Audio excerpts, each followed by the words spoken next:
We think women need to talk more openly about money because money really matters. It shouldn't be embarrassing or confusing. Join the conversation. We'll be discussing a whole range of topics which will help you get comfortable with your finances. Money Matters. Brought to you by AJ Bell. Hello, welcome to a special episode of the AJ Bell Money Matters podcast, which has been timed to celebrate International Women's Day. I'm Danni Houston and I'm joined by Laura Suter. Hi, Laura. Hi, Danni. Hi, everyone. Hopefully many of you are regular listeners to the podcast, but if this is your first, then welcome. We always like to put out an episode that marks International Women's Day, but for us, the campaign to help women feel more confident with their money, to help narrow that gender pensions gap, gender pay gap, and deal with financial inequality in all its forms. That's just business as usual for us. It's not about a single day, but it's still nice to celebrate International Women's Day. It is. And it's always brilliant to speak on this podcast, as we do regularly, to some incredible women and to really highlight some of the issues. And this year for International Women's Day, the theme is Inspire Inclusion. And there is a particular community that's been really pushing hard over the past couple of years to become more visible, and that is women in midlife. And I think something which I spotted the other day is that in New York Fashion Week, there is an entire fashion show where the designer is only having models who are in midlife. Things are changing so much, because I remember talking to my mum when she turned 50 and she said, well, kind of the world now expects me to be a little old lady. You know, you get to sort of pension age, so 60 plus, and the way that people view women used to be, you're not really sort of a viable, vital, valuable member of society anymore. But that has totally been turned on its head. And I, for one, in my 50s now, just feel that it's great that life isn't just coming to an end. And actually, you know, it is really just the halfway point. Yeah, I definitely think that attitudes towards that have changed. I mean, there's still, I'm sure you would agree, still some way to go, but I think it's so vastly different to what it was for previous generations. And there are so many podcasts and communities that have sprung up to help women take control of this chapter of their lives, which is a really key, pivotal chapter. And one of those communities is called Noon. It's created by the former editor of the Sunday Times magazine, Eleanor Mills. She's had her own battle to find purpose in her 50s, and she's found plenty of like-minded women, Gen Xers, who've worked all their lives, have quite a bit of disposable cash, and are far from ready to go quietly. She calls herself and her compatriots Queenagers, and she doesn't pull any punches about how society needs to keep changing to keep up.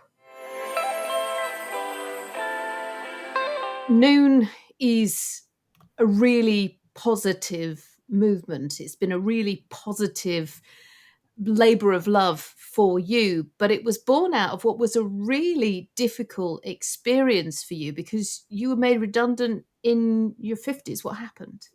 Yeah, I was actually 49 when the unfortunate occurrence occurred, as it were. And it was one of those things that came out of a really kind of blue sky. And I think that for many of us who've always defined ourselves by our careers or by our jobs, I've been at the newspaper for 23 years and I've been the magazine editor and the editorial director. And you survive so many various rounds of those kind of things that you kind of feel like it's never going to happen to you. But of course, a bit like political careers, all media careers really end in some kind of failure. And usually you get a changing of the guard and then the senior lieutenants are out. So that was really what happened to me. And that was it was a massive blow. I wrote about it recently and I was saying that I felt like I died. I'd kind of read so many emails, which was like kind of reading my obituary kind of over and over and over again, how I'd helped people, what I'd done, that it was like a whole kind of chunk of me had died, which was very painful. But then what I discovered the hard way, because there wasn't really anything out there at that point, it's partly why I've set up the community that I have, was that there wasn't really anything out on the internet trying to tell you how you move on in midlife into a next chapter, how you take those next steps. And I'd been a columnist for 10, 15 years. And so I kind of knew that things that were happening to me tended to be happening to other people. And I think that that experience gave me the confidence to think, well, if I've just been made redundant at 49, and I've always thought I was quite a successful person, then there's probably quite a lot of other people out there who have been as well. And there was such a taboo about talking about it. So I wrote an article for the Telegraph about how painful it felt being made redundant, how, that it was awful. And that because of looking around and not finding anything that was particularly helpful in terms of finding those next steps, I'd set up my own community, which is called noon.org.uk, which is a platform for women in midlife. I call them Queenagers. And that's all about how you pivot in midlife, how you move from something that you have been doing into your new thing, and what the granularity of that transformation process looks like. Because I remember when I Googled redundancy and moving on from redundancy, all I could find was the HMRC website, which, let me tell you, was not the kind of encouraging kind of storytelling content that I hoped to find. It was really depressing. And then I remember kind of Googling around and finding a few things from America about, like 10 things to do if you've been made redundant. And none of them was the kind of content that I wanted. And so with my journalist brain, I thought, there's an opportunity here.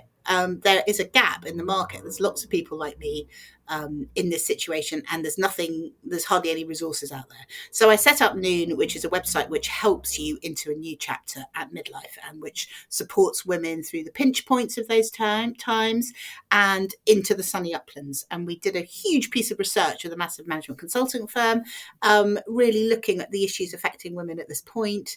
And so this has become my new career. I mean, who knew?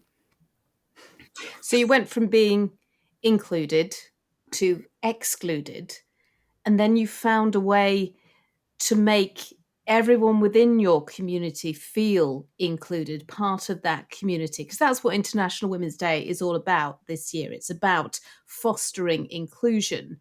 And for the longest time, I think women in midlife did feel that they were excluded. Is that changing? It's starting to, or it's certainly something that I'm starting to try and shift with some other partners, like your good selves at AJ Bell, who are really seeing this cohort of women. I think that the gendered ageism in our society, which is rife, which is, for people who don't know that term, that's where sexism meets ageism. And so women get hit with a real kind of double whammy, usually in our late 40s. Is something that we don't really talk about in the way that we might say talk about racism or people who are excluded because of sexuality. But for me, International Women's Day is all about inclusion, and the bit of inclusion which is usually overlooked is stuff around age. And then you get the intersectionality of where age hits gender. And that is really intense for women, partly because and this is something that I've been talking about and campaigning on for a very long time because I was chair of Women in Journalism. So I was really interested in the lens with which the media and our culture shows us ourselves. So if you think that the media should be a kind of mirror, we're giving you a direct reflection, actually it isn't. It's a distorting lens because all too often its coverage is filtered through the view of a particular load of old white posh blokes, basically. And not to say that I'm a pretty old white posh woman, but I'm not kind of part of that kind of very like the group who really made the decisions, essentially. And that meant that you were always being taught to see yourself through a very male lens. And I think that what that means for women in the culture is that we find ourselves being kind of judged or excluded because we live in a culture which values youth, particularly, and particular kind of youth and beauty in women over our other qualities. So what I've been really trying to do at Noon is to change that conversation and to put the focus really back on how much women at this point are capable of, all our huge experience, our wisdom, and also our enormous power as consumers. So what I discovered when I really started digging into women in midlife, Queenagers, is that we're behind over 90% of all household consumer spending decisions, which sounds kind of unlikely. But then if you think about it, I buy stuff for me, for my husband, for my parents, and for my children. And so we have that incredible decision-making power across 3 generations. And of course, we're a pioneering generation of women within the workforce. There have never been women who've worked so long or as we have. And so we're also sitting on considerable amounts of our own wealth. And in a way, we're the first generation to have that, because we're the first generation who've worked all the way through in the same kinds of numbers as men. So actually, I think Queenagers are a really interesting, pioneering, new kind of woman, and companies don't really know what to do with us. Society doesn't really know what to do with us. And a lot of brands and organizations haven't caught up with where we are as Queenagers. There's still a sense that when you hit 50, you become a fuddy-duddy little old lady. And of course, we know that that's not true. So it's kind of trying to shift those cultural tropes, if you like, as well as, and I think we do that by telling stories. I've been telling stories all my career, and I really believe that we can tell a different story about what women at this point and later are for, and by doing that, we shift the narrative and extend the runway for all women. So Queenager, where did that come from? Where did the term come from? So Queenager, I get asked that a lot. So you have to remember, I've been writing headlines for 25 years. So of course, you're always trying to come up with something a bit more catchy, and midlife women feels a bit clunky to me. And Queenager, it came really from one of the ladies in the research who said to me, I feel like a teenager, but in my own house with nice sheets and posh tea. So that really kind of clung in my head as this kind of teenage, and also it's this bit of a hormonal shift as well. So, and then I spend a lot of time in Jamaica, where they talk about women as queens, which of course relates to all those kind of African queens in kind of history and the kind of forgotten, these kind of forgotten icons. But it's also how they refer often to kind of older women. So for me, my headline writing brain, queens, teenagers, Queenagers, it kind of, I suddenly thought, oh, that's a bit more fun. So Queenagers, you were saying, are responsible for a huge amounts of household consumption. Yeah. Does that mean that they feel confident in terms of their finances, or are there still huge gaps? Well, as you know, Danny, there's huge gaps. I mean, it's interesting because Queenagers have been dubbed by Saga, who do a lot of research in this area. So they've been dubbed the chief consumption officers because we're behind so much consumer power. So they've been dubbed the chief consumption officers. But I think when it comes to us individually, we're less confident. I think we're quite confident about, say, buying a new phone, or, I've just been spending money on my children's accommodation for university, or, those kind of purchases. I think we're quite confident about. I think when it comes to money, things like self-invested pensions, or, what we're going to do with our pensions, or do you have a life insurance policy, or are you paying down your mortgage? I think those bigger financial questions, I find the women are less confident around. And I think that that's partly also about being this transitional generation where we have one foot in the kind of world of our mothers who were brought up in the kind of 1950s, that whole thing about, a man is definitely not a financial plan, but we were brought up kind of with the residue of that. I certainly see that for my mother's generation, they really defined themselves by the kind of man that they were with. And they really expected that if they were successful, then a man would look after them and they wouldn't have to make any of these decisions themselves. So I think that there's a bit of a hangover of that in the kind of way that the Queenagers think about money, and has been a kind of reluctance to really dig in and think about it for themselves. And so I see within my community a real kind of mixture. And it's quite interesting. You often find women, even women who work in the city or who work in finance, are not very good at their own money or making the right decisions about that. I've got a friend who is actually big, works for a big fund, and she was emailing me going, "Oh, do you have a financial advisor? What should I do about my pensions?" And I was thinking, well, why are you asking me? I'm a journalist. You're the one who works in financial services. But I think that there's a real mismatch even amongst women who have been quite professionally successful about what they do with their own money, and what we see, what I know I've certainly felt myself, and what I see in other women in my community is that kind of dread mixture of kind of boredom and terror that kind of afflicts one, when you have to start tackling your tax return or dealing with your pension or kind of working out those kind of things. I think we kind of get gripped by a kind of terror and an inertia that there's always something that feels more important or nicer to do.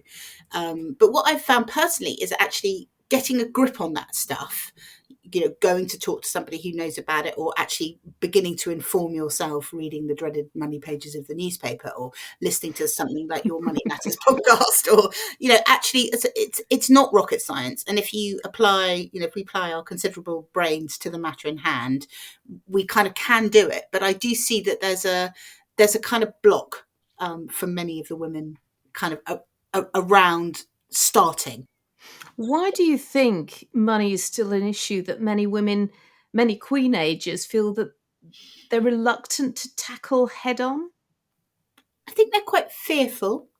I think that there hasn't been a culture around women having agency around money. This is very new. I was talking to my mum about this. She's 80, she's always earned. But she was saying that when she divorced my dad in the 70s, she couldn't get a mortgage in her own name. It had to be secured for her by her father. That's really not very long ago. That's within living memory. So I think that we shouldn't berate ourselves too much as women for finding this stuff hard or not feeling that it comes that easily, because culturally it hasn't really been something that we've been expected to or even allowed to be a part of. I mean, I've always been the main breadwinner in my family. Like about half of the women actually aged 45 to 65 are the sole earners. But again, that's really new. That's a kind of pioneering thing. My husband stayed at home and looked after the kids for a lot of the time, or if he worked, he kind of worked around them.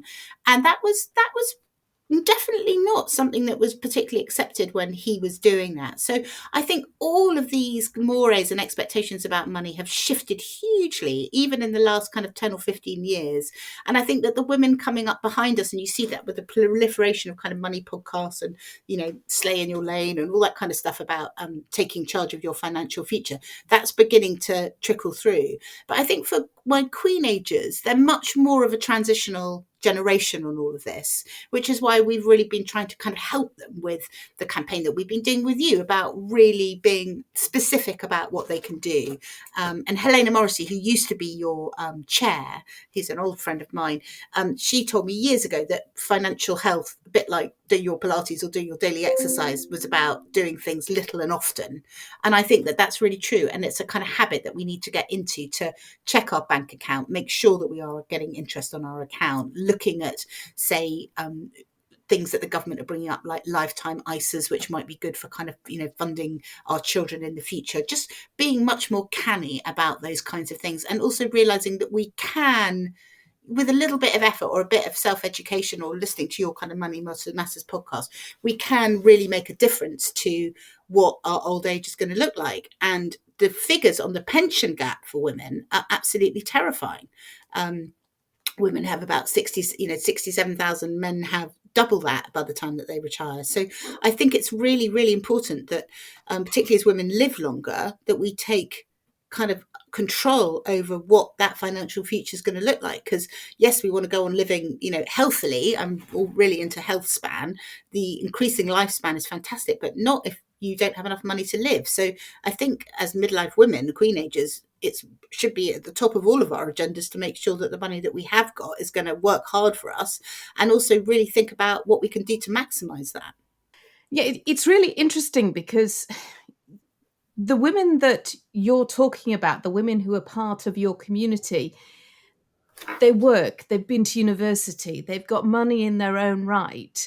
Many of them have decided not to have kids, so they've got an awful lot of income, and they feel that they're not seen, and they've got big questions about what they do with all of that money, with the legacy that they can potentially leave behind. And, we talk an awful lot about ESG, about environmental, social governments, doing good things with your money. And that is something that they're desperately looking for?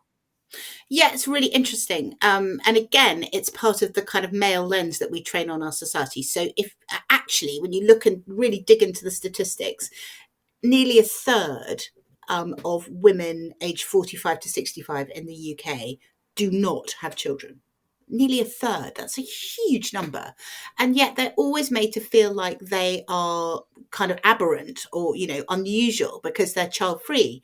And so what I've really learned within the Noon community is you can never assume when you speak to someone that they're a mother or that they're not a mother, and in some ways, the more successful women are, the less likely they are still to have children.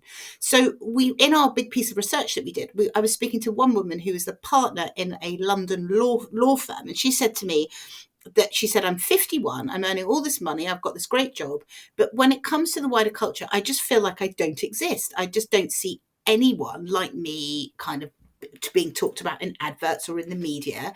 And she said it's completely nuts for brands because she described herself as disposable income arama.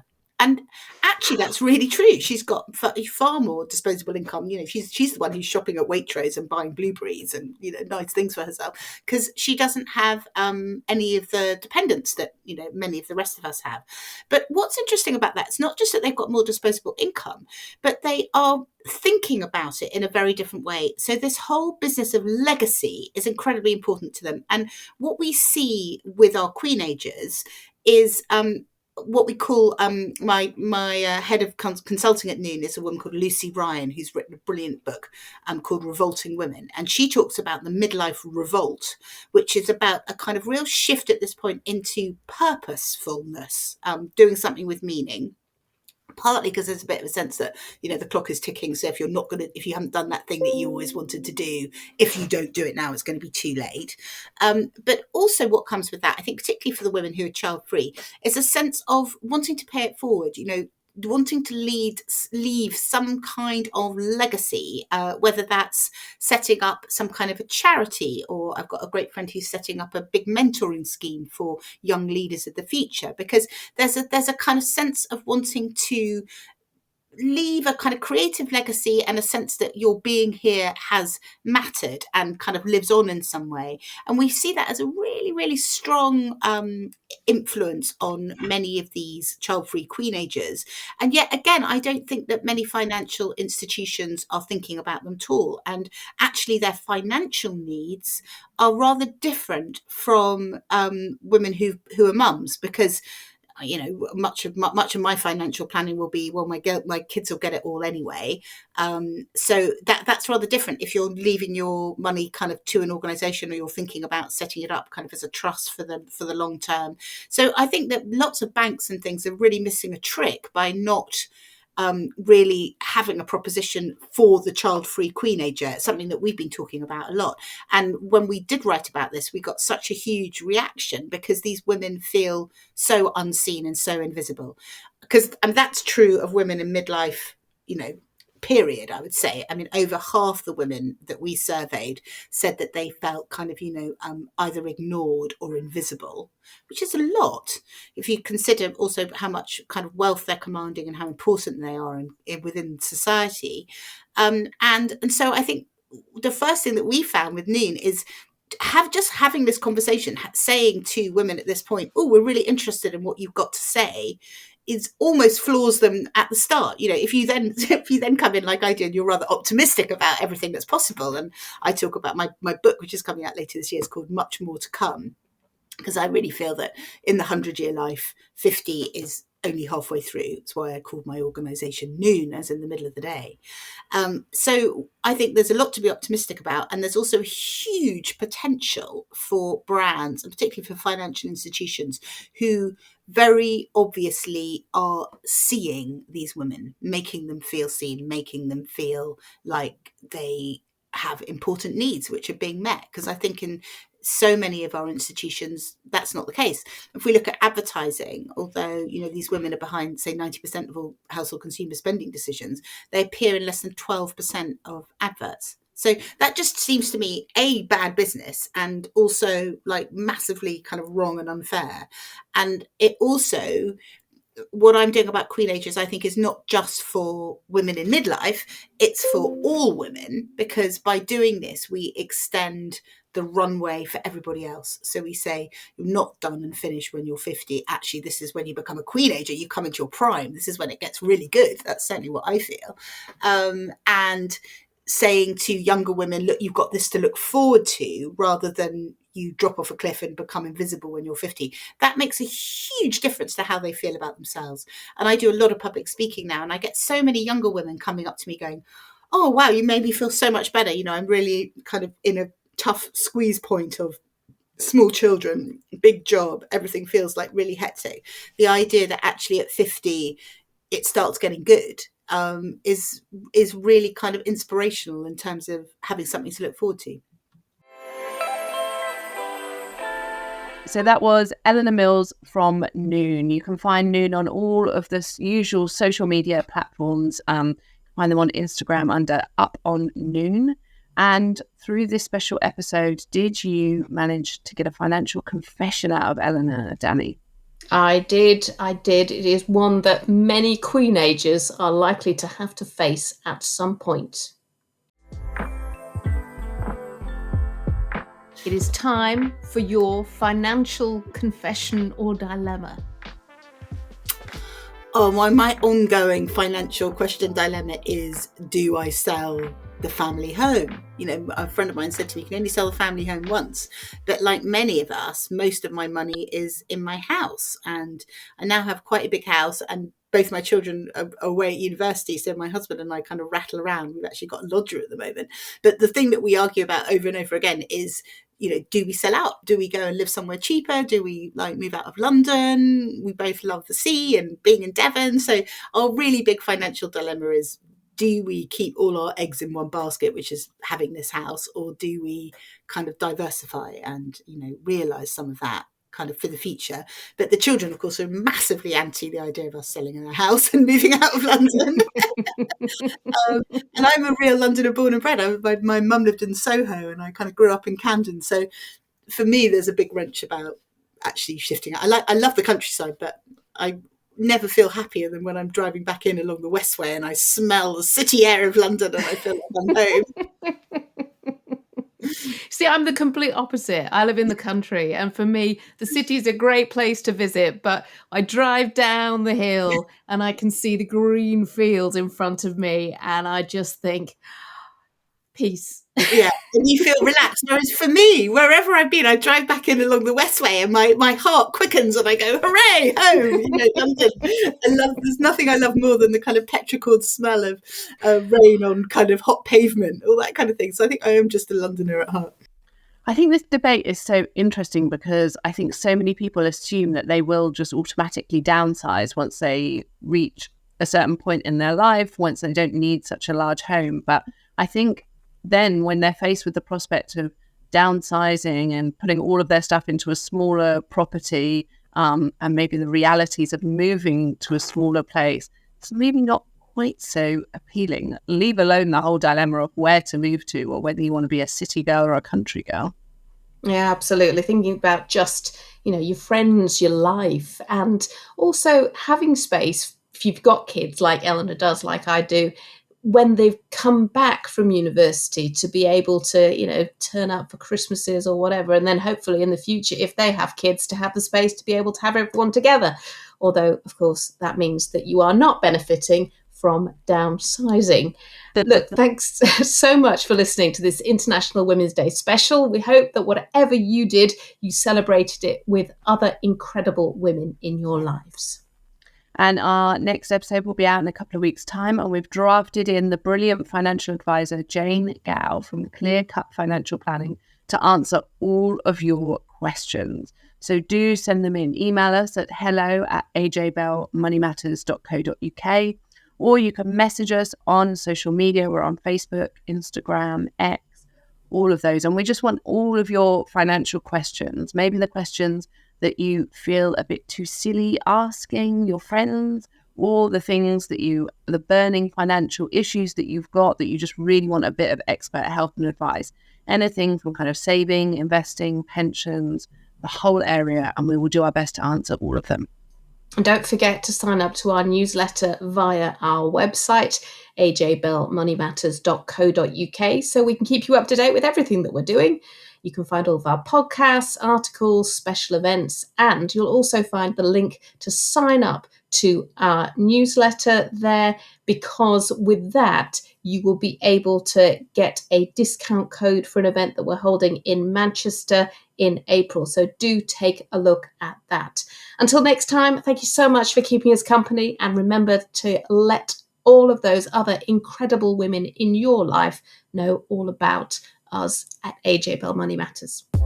Before you go, please remember this podcast is for educational purposes, and the views expressed don't necessarily reflect those of AJ Bell. The podcast isn't telling you if a certain investment is suitable or not.